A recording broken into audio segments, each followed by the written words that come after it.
Happening now, a man is facing charges connected to the death of an inmate at the Cattaraugus County Jail. Plus, what new funding will help prosecutors crack down on violent crimes here locally? Well, we have another day of gorgeous sunshine, but some showers and storms come our way tomorrow. They may pack a punch. We'll time it out next as the news at noon starts now.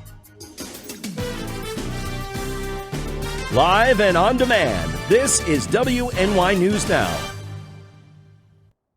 A 31-year-old man is facing manslaughter and homicide charges connected to a death at the Cattaraugus County Jail last month. Thank you for joining us for WNY News Now. I'm Justin Gould. The Cattaraugus County Sheriff's Office says Daniel Klein was arrested on Tuesday.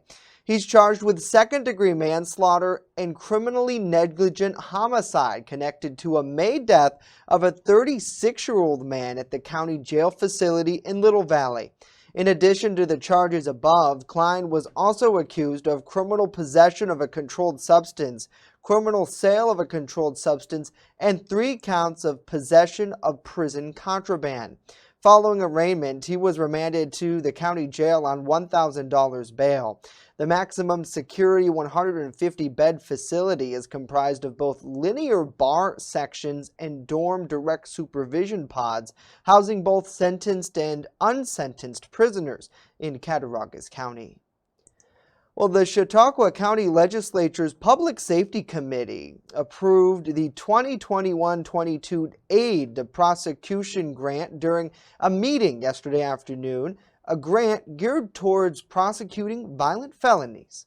According to the meeting agenda, district attorneys have been awarded a grant in the amount of nearly $55,000 from the New York State Division of Criminal Justice Services pursuant to its aid to prosecution programs for the period of April 1st through this year, March 31st, 2022. Now, Madeline Contengiglia, the executive assistant for the Chautauqua County District Attorney's Office, addressed the committee, explaining that the grant has been awarded for several years and is a source of funding for personnel in that office. It assists in paying for approximately 50% of an assistant district attorney's salary, and the main focus of the grant is to prosecute violent felonies and assist in the prosecution of violent felonies. Now, the committee also approved the acceptance of a grant for the Chautauqua County Public Defender's Office worth more than $13,000 that will pay for part of the salary of one assistant public defender. The grant will run through the end of next March. The push to secure cooperation in cleanup efforts on Chautauqua Lake is nearing completion. WNY News Now's Mario Cosentino with more on where talks stand. The Chautauqua Lake Memorandum of Understanding was introduced last month by County Executive P.J. Wendell to get local municipalities and other stakeholders around the lake to work together. Specifically, Wendell was focused on using scientific research to combat harmful algal blooms. He says that after an initial lack of support from some of the signing parties, the agreement is coming together. It is bigger, both figuratively and literally, than all of us, and we need to keep that in mind, and we need to work together for all of Chautauqua County and all of our economies. Of the 15 parties involved in the agreement, 14 committed to signing the document. This includes several towns, villages, and a number of other groups like fishing clubs and water conservancies. The focus of the agreement, according to Wendell, is getting individual groups to work together to tackle a larger problem. The town of Chautauqua, who said they were not signing it, after looking at it, changed their mind, voted unanimously to support the MOU. The town of Ellery has signed on. They didn't sign on before. So when you look at the efforts we've made and the effort and the continuous push that I've had for unity and collaboration, cooperation, we're seeing that. He hopes by the end of the week, the document will be signed by all involved. Work to combat the algae on the lake is already underway this summer with the use of herbicide products and harvesters to fight weed growth. In studio, Mario Cosentino, WNY News Now. Mario, thank you. Additionally, Wendell says several scientific groups have been studying the lake over the past year to identify the true source of the harmful algae bloom problem. Well, yesterday, the U.S. House of Representatives passed a bill that would establish June 19th as Juneteenth, National Independence Day. It would become a federal holiday commemorating the end of slavery in the United States. On June 19, 1865, in Galveston, Texas, Major General Gordon Granger announced the end of slavery. That official announcement came in accordance with President Abraham Lincoln's 1863 Emancipation Proclamation. The vote Wednesday in the House was 415 to 14 after the Senate unanimously passed the bill. Black Caucus, all of you have worked for this recognition for a long time, so this is a great day. And let us recognize the Texas delegation which received this message, not this delegation, but Texas received this message in 1865, nearly 2.5 years after the Emancipation Proclamation was signed. Let's hear it for Texas. The Juneteenth bill now heads to President Biden's desk for him to sign. We thank you for joining us for WNY News Now. Let us know what you think about these stories and more in the comments down below, or simply send us a wave or a thumbs up. We always love to hear from you. It's great to see Wendy, good to see Dawn, Joey, and Michael as well. Happy Thursday to all of you. Well, let's get to forecaster Dakota Hunter, who's standing by live with a first look at our weather. And Dakota, today looks to be another rinse and repeat beautiful day. Yes, it is. I mean, if you loved yesterday, you are absolutely going to adore today, although the temperatures are going to be up a little bit. Live look over Salamanca shows you, those clear blue skies, just a couple of those high clouds right now. 64 degrees, pretty much no wind to speak of right now, but look at that dew point. 36. That means the air is very dry, and you'll see it on the satellite and radar composite. It's hard to pick out any cloud cover that is being returned on the satellite imagery. So it's just going to be another great day out there with lots of sunshine, but things change for tomorrow. We'll get some showers and thunderstorms in here, and some of them could be on the stronger side. We'll time all that out a little bit later on. 63 was the high yesterday. We started the day at 43. Believe it or not, that's not a record. The record for today is 36 set in 1980, so we didn't break it. Yeah, you could argue we came close, but we didn't break that. And 94 is the record high for today, set all the way back in 1990. So through the afternoon, you win another day of sunshine, but it's milder, but still cool for mid-June. The average high this time of the year is around 77, and we're not going to be near that. 71 on the highest hills to around 76 at the Lake Erie shoreline with a southwest wind averaging 5 to 10. Now we watch tomorrow afternoon, later in the afternoon. Could see some thunderstorms, and they could be strong. We'll time it out what we know with that 7-day forecast later in the show. Justin? All right, Dakota, 10 minutes to that forecast, folks, so stay tuned. Important info. A family member of New York Governor Andrew Cuomo reportedly helped raise money to pay legal fees of a former close aide of the governor who was convicted of accepting bribes. The New York Times reported Tuesday Governor Cuomo's sister, Madeline Cuomo, sent an email in February 2020 to 24 people, including allies and former employees of the governor, asking them to donate to Joseph Percoco's legal defense. Now, Percoco was sentenced to 6 years in prison in 2018 for accepting more than $300,000 from companies that wanted to influence Cuomo's administration. Cuomo was not accused of wrongdoing, but the conviction made him look of an aide linked to a brother was an establishment that highlighted corruption there in Albany. Now, Madeline Cuomo told the Times she never informed the governor about her fundraising for Percoco, who also worked for her father, the late Governor Mario Cuomo. Well, in her fundraising email, Cuomo, who also donated to Percoco's legal defense, said his legal fight was far from over and he still needs money for appeals. Well, education leaders across New York State are working to shape how exactly learning could look when students return to school this fall. New York State Capitol correspondent Karina Capabianca with more on the plan ahead. Most people who are experts in pedagogy would say that students do best being stimulated within a classroom with their peers and all of the critical thinking skills that we're trying to impart. Jay Warona with the New York State School Boards Association says whether to keep remote options for some students in the fall should be a local decision. Kyle Belakapitsky with the New York State PTA says moving forward, it's time to get children back in seats in school buildings. However, she says there will be many families and students that may not be vaccinated or may have comorbidities. I think the education community right now is discussing what that remote option is going to be for September. What does that look like? Is that school district based, or is it, for example, on a regional base hosted by a BOCES, a Board of Cooperative Educational Services? Last month, Governor Cuomo said based on the COVID-19 trajectory, schools will be set to reopen for full in-person learning.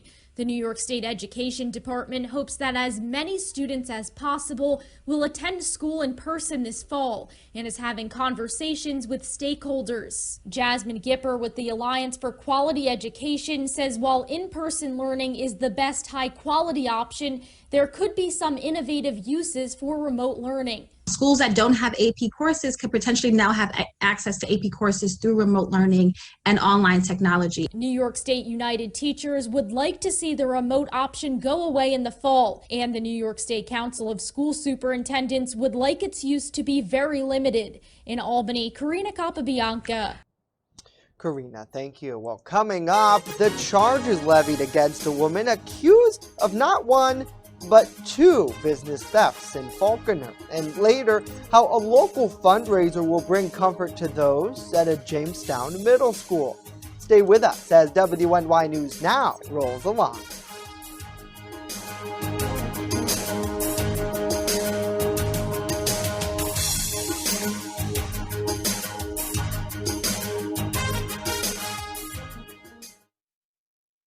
With coverage that matters. This is WNY News Now. EagleZip.com is your local one-stop shop for all of your home and business computer needs. Located on Fluvanna Avenue Extension, just outside of Jamestown, EagleZip.com sells and services all brands of desktops and laptops, as well as servers and network equipment for your business. All new computer sales include transferring your data from your old computer plus a 2-year warranty. Call EagleZip.com today. Stop by EagleZip.com today and let us make computers easy for you. Honest John's has what you're looking for. When you want it good, we're gonna give you lots more. From freshly made subs to the best of pizza and wings, Honest John's has what you're looking for. And now 2 great locations, East 2nd Street and Fairmount Avenue. Order takeout or delivery today, online at honestjohns.pizza. You're gonna get it good at Honest John's. Have the best summer ever with endless adventures at Girl Scout Summer Camp. Financial aid available, open to all girls. For more information, call or go to gswny.org. You're watching WNY News Now, where coverage comes first. A 28-year-old woman is accused of back-to-back thefts in the Air village of Falconer this week. Town of Ellicott police allege Angela Luzak stole property from an unidentified business and then 3 days later, merchandise from the West Main Street Quick Fill there in Falconer. Luzak was charged with 5th-degree criminal possession of stolen property on Monday connected to the first alleged crime, then just 2 days later charged with petty larceny following the alleged gas station theft on Wednesday. Officers say she was issued appearance tickets in both cases and released from custody. She's scheduled to return to the Town of Ellicott court at a later date. Well, I did what I came to do. That's how President Joe Biden described his Wednesday summit with Russian President Vladimir Putin. The world is watching and weighing what handshakes and head nods could mean for 2 countries with relationships described as being at a low point. Emily Schmidt reports on what's at stake. In an 18th century Geneva chateau, a chance to check the firmness of a 21st century foundation. This is about how we move from here. I don't think there was any kind of hostility. President Biden said earlier this week his plan with Putin was verify first and then trust. Trust is strained by issues like Russia's handling of human rights and ransomware attacks in the U.S., launched by Russian-based criminals. Responsible countries need to take action against criminals who conduct ransomware activities on their territory. As far as cybersecurity is concerned, we agreed that we would both begin consultations on that issue, and I believe that is extraordinarily important. And obviously, both sides have to assume certain obligations there. The leaders agreed to return U.S. and Russian ambassadors to their positions. The relationship between countries had been so difficult lately, there was no ambassador in place in Washington or Moscow. I think that everything to do with the deterioration of our mutual relations was initiated not by us, but by the USA. I told President Putin my agenda is not against Russia or anyone else. It's for the American people. The spin on what happened here came from one leader, then the other, each trying to get the last word on the next chapter of U.S.-Russian relations. I'm Emily Schmidt reporting. Emily, thank you. With the summit complete, Biden wrapped up his first international trip and is now back home. Lawmakers are working on legislation that calls for various public and private entities to notify the government within a day of a cyber attack. The bipartisan bill is being led by Senators Mark Warner, Marco Rubio, and Susan Collins. Right now, there's no single federal standard for breach notifications, which critics say is leaving the U.S. vulnerable to hackers. The legislation is expected to apply to U.S. government agencies and federal contractors. It also includes liability protections for those who submit reports. Well, as demand for blood continues to climb, the Red Cross says the U.S. is facing a severe shortage caused by the pandemic. Mandy Gaither explains in today's Health Minute. It's being called a severe shortage. We are seeing an unprecedented demand for blood. Over the past 3 months, the Red Cross says it's distributed over 75,000 more blood products than usual. That's more than 800 extra units a day. Why? The pandemic. We've been seeing patients that had their care delayed that are now coming back to have their procedures done, whether they would be elective procedures or other types of things. And some of these patients are coming back sicker, so they need more blood than they might have ordinarily needed if they had gotten the care sooner. The Red Cross is also seeing a 10% rise in red cell demand from hospitals with trauma centers this year. While all blood types are needed, types B and O are in demand most. Platelet donations are also needed. Despite everything that we've been doing to try to collect even more blood than we were planning, we're just not really able to keep up. It doesn't appear the blood shortage will end in the near future. The Red Cross says it's in need of sustained donations throughout the summer. For Health Minute, I'm Mandy Gaither. Mandy, thank you. If you would like to donate, you can call the Red Cross at 1-800-RED-CROSS. You could also make an appointment online at redcrossblood.org or through their Red Cross Donor mobile app. Certainly important things to know, and I think that's one of the biggest things we saw during COVID is the fact that everybody was so focused on COVID that we forgot in many cases to go to the doctor for routine checkups. I know specifically for me, Dakota, I canceled my doctor's appointment because it was like a month into the pandemic. Everything was shut down. In fact, I believe their office was shut down. And it was probably, I'd imagine, another 6 months until I got in again when things reopened a little bit. And it's important. A lot of these things, these wellness checkups and whatnot, you don't know until you have a professional look at it. It's just like with your car, right? When something's not right, you need them to look at your car and say, yeah, that's definitely the problem. No, you see, first you Google what's wrong with your car, then you take it to the mechanic to have it fixed. When that happens with health, WebMD, God bless it, but let me tell you, it sometimes makes things worse. I've been in situations where I've WebMD'd something and I thought, holy moly, I'm dying. That's right. It's not the case, thank the Lord. But well, in terms of blood, I don't even know what my blood type is. Yeah. Because they won't tell me.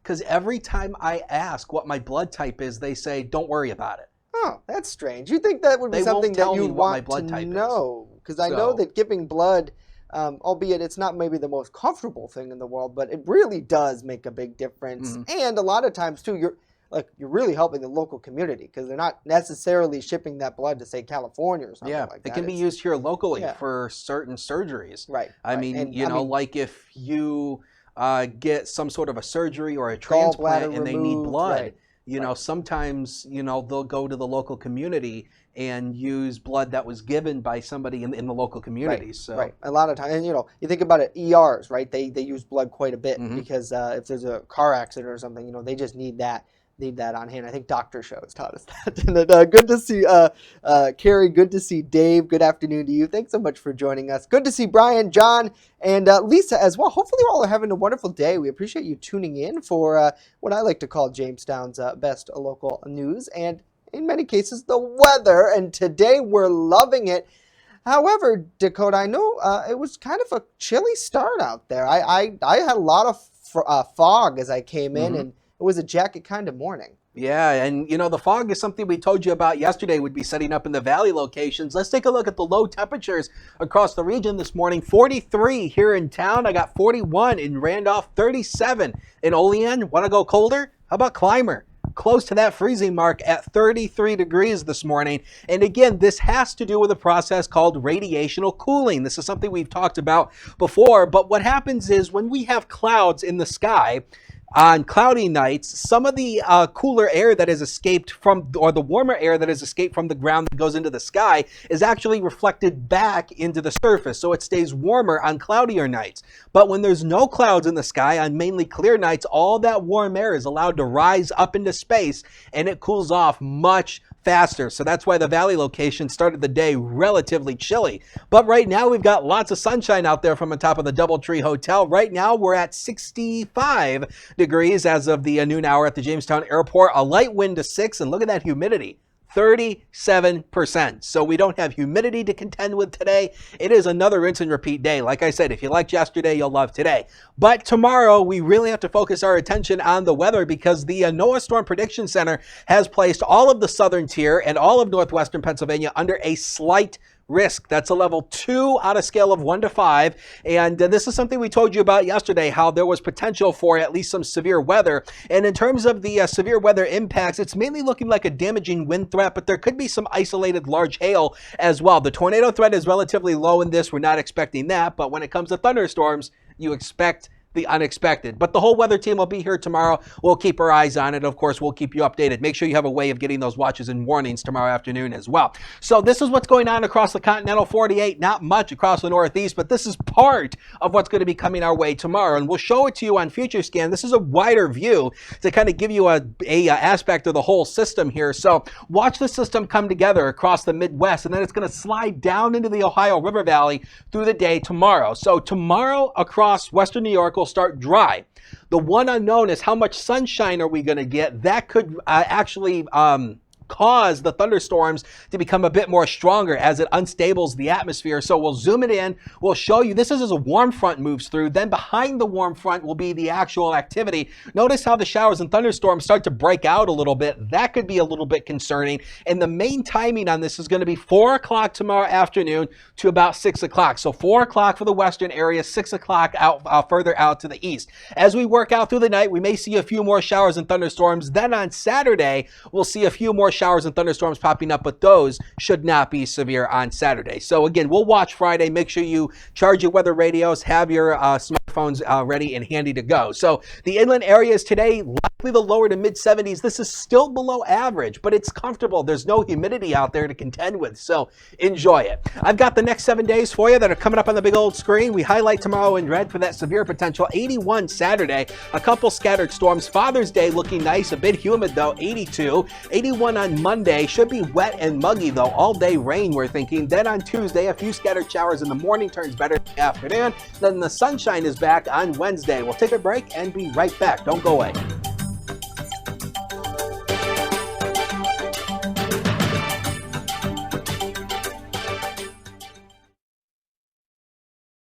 With coverage that matters, this is WNY News Now. Honorary Forest Ranger Betty White here, lending a hand to my dear friend Smokey Bear, because for years he's only said, only you can prevent wildfires. But there's a lot more to say. Like, if you park your car on tall, dry grass, the hot exhaust pipe can start a wildfire. So keep the animals safe, especially the cute shirtless one. Go to SmokeyBear.com to learn more about wildfire prevention.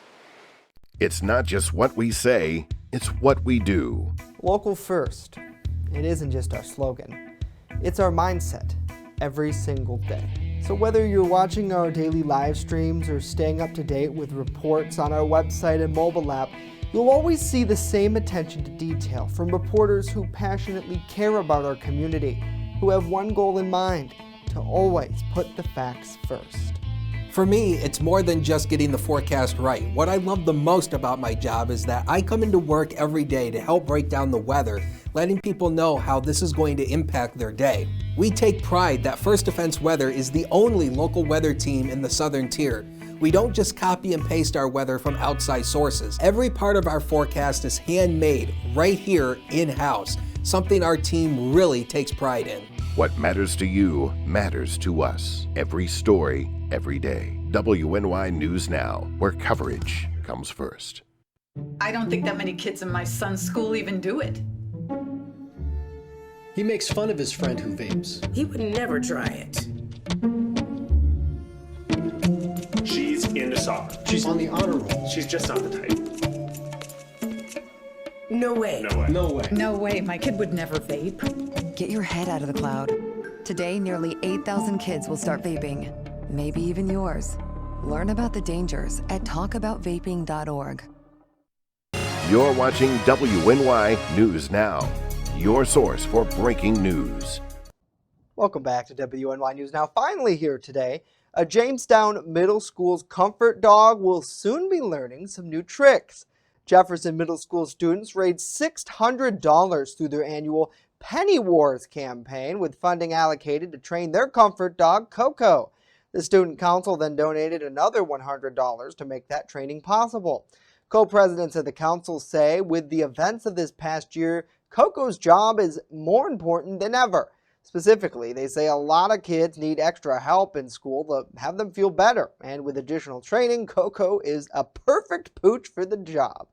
The 7th graders raised the money during their campaign. $250 got to throw their pies in the face of their favorite teachers as well as an added bonus. Looks like a lot of fun. Great job. And who knew? Pennies can really add up for sure.